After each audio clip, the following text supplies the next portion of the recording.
Hey folks, Kevin here. Well, today's September 20th, 2020, and today I thought I'd share with you one of my favorite fruits in our food forest. Right now I'm standing out here by the first food forest. Honey Hut's over to this side, Almond Forest is over there.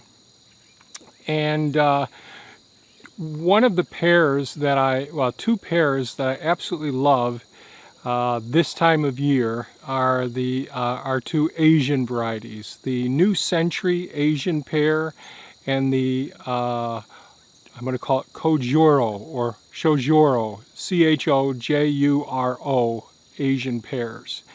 Both of these are really delicious, and they become a couple of favorites of Thea's and mine each fall. They're very firm. They're crisp. They're very juicy and sweet, but not messy juicy, and just a slight bit of tartness. They tend to last a couple of months in our refrigerators, and we'll go through. So now, being September 20th, they've been ripe for about 2 to 3 days, and I've just been busy. And the wasps are starting to go for them now, so they burrow holes in them and gobble them up. So what I'm going to do today, I'm going to harvest both of these pears. They're absolutely delicious, fresh, as a wonderful dessert, and without anything else. And they are fantastic for smoothies as well.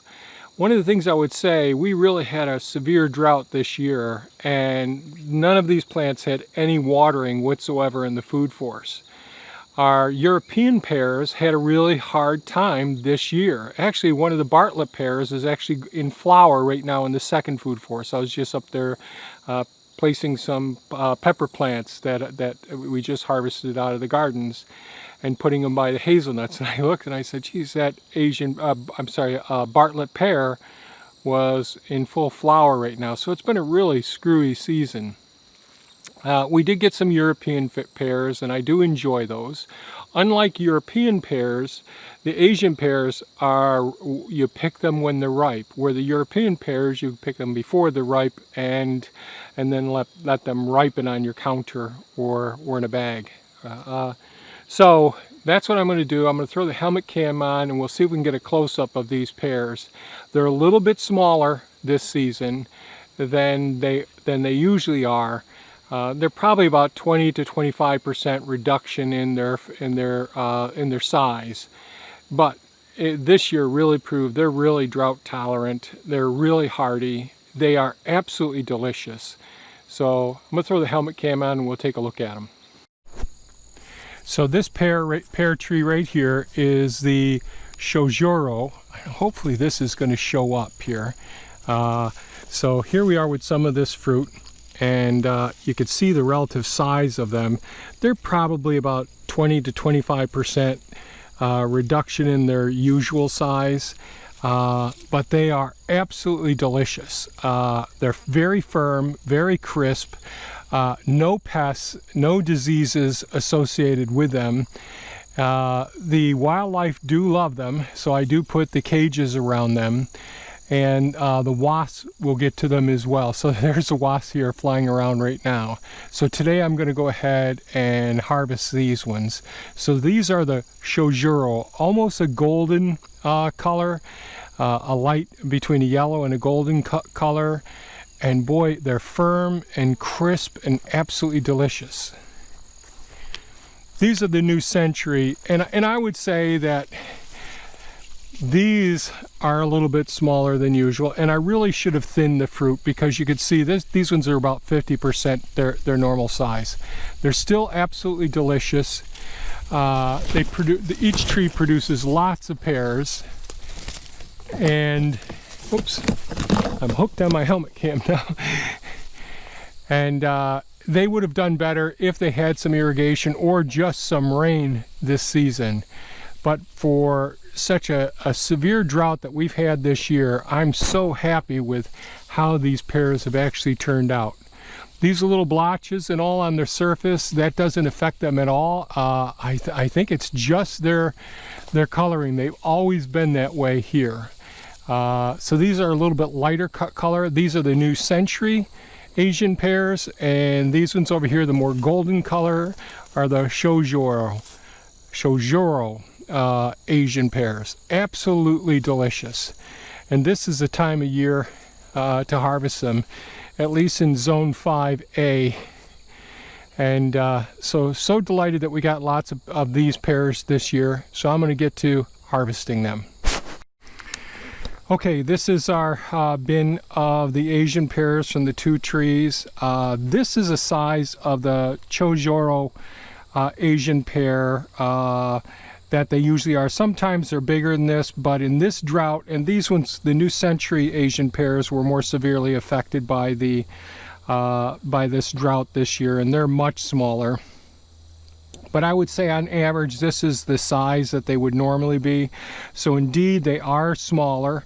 The Chojoro or Shojoro Asian pears, all of them, all the ones I tested, absolutely are still firm, still very sweet, slightly, just a slight amount of tartness, so refreshing, so much like a delicious dessert. They're just amazing. Now these ones usually are as well, but they don't seem quite as sweet as they usually are. And I would say this is the smaller of the sizes usually, but you could see we got so many small ones. We did have a frost the other night, so some of them actually started getting a little bit soft. You want to get them when they're very, very firm. And I don't know if the frost had an effect, the combination of the frost, the drought, and the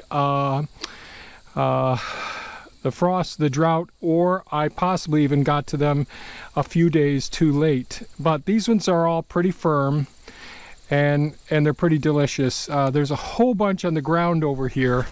Unfortunately, a lot of them the wasps have already gotten to, and some of them I just said, geez, they're just too small. So I'm finished harvesting the Asian pears. So I was wrong initially. The New Century Asian pears, they are certainly maybe only 50% of their usual size. The trees look great. I think they're in good shape. I still have to do pruning on them. I think that both trees would have benefited from me thinning the fruit on them, and then I would have had larger fruit as a result to harvest. They're still absolutely delicious, especially the Chojoro Asian pears. Absolutely fantastic. And I've got after discovering this a couple of years ago, I planted a whole bunch more, well, several more in the food forest. So I'm pretty excited about having plenty of these to go ahead and freeze some for our smoothies throughout the winter, have a bountiful crop of them. And one of the things I've discovered over time is I propagate more of these plants. We find that some of them come, they bear their fruit a couple of weeks earlier than these ones, and some will bear fruit a couple of weeks later. So that really helps to spread out the timing and prolong potentially the availability through via storage and all.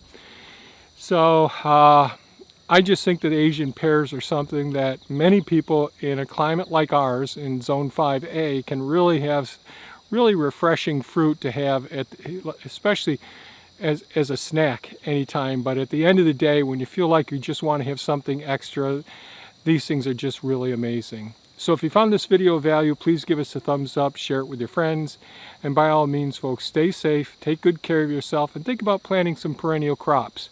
They keep giving and giving and giving year after year, highly nutritious fruit. Take care now. Bye-bye.